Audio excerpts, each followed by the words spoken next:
Hello plant lovers, welcome back to Plant and Body by Design. Today I'm going to feature to you a plant called Camellia. Camellia is the queens of the winter flower.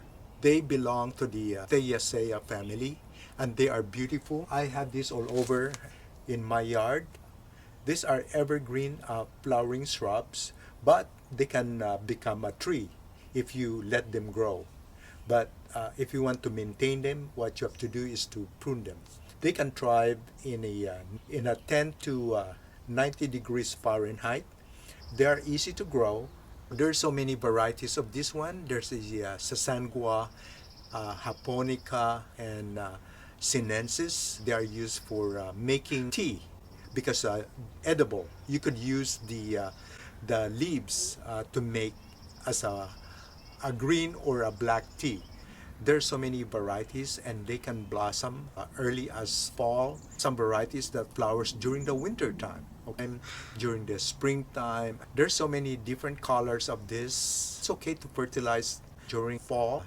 Fertilizer that I would like to recommend a slow release fertilizer. You could use Osmocote. Camellias, they are acid loving plants. And I'm going to show you how to propagate these plants. There's so many ways on how to propagate camellias. You could propagate them by seeds. The only thing, if you propagate them by seeds, it's different from the parent. You could propagate them by layering, air layering. You can also propagate them by cuttings. I prefer to use cuttings. I'm gonna show you what I did.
I cut some branches from the plant so that I could show you and demonstrate to you on how to propagate it by cutting. These are the ones that I gathered.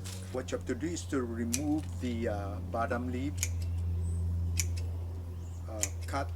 The reason why I'm cutting it is to prevent from aspiration. So anyway, these are the one that I cut from a camellia plant in front of our yard. Prepared it, so I already trimmed, remove the bottom leaves. As a technique in propagation is to scrape maybe a quarter from the bottom, scrape the cambium layer. That way it will induces callus.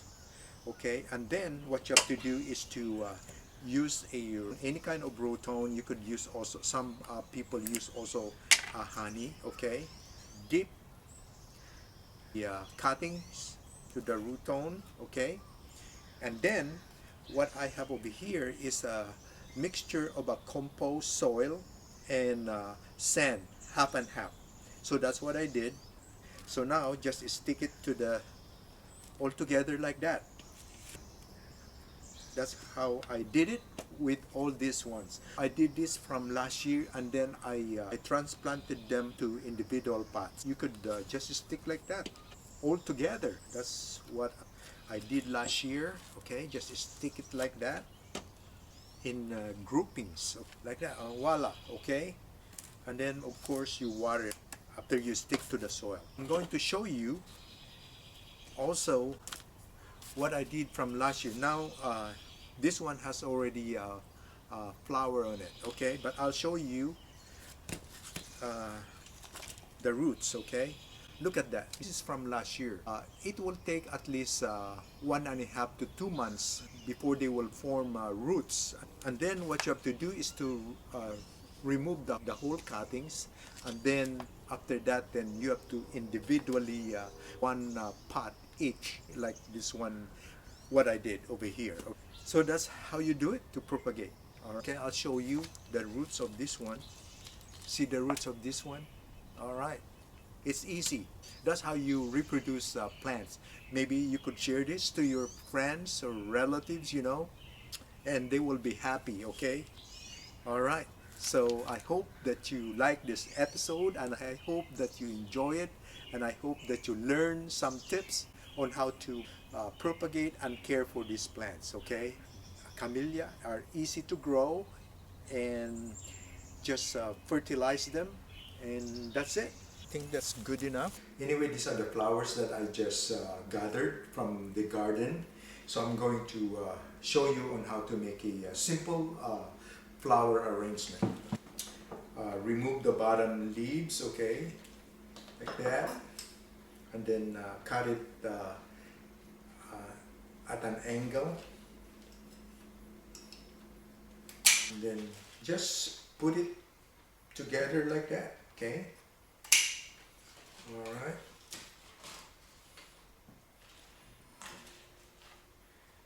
So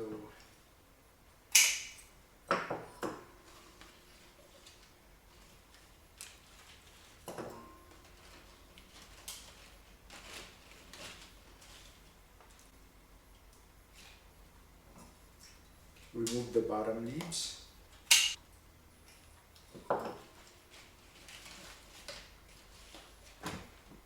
Voila! I think that's it. It's just a simple arrangement, and you could use camellia flowers as a design element. And I hope that you like this episode. Please like, subscribe, and share. Thank you. Bye bye. See you on my next video.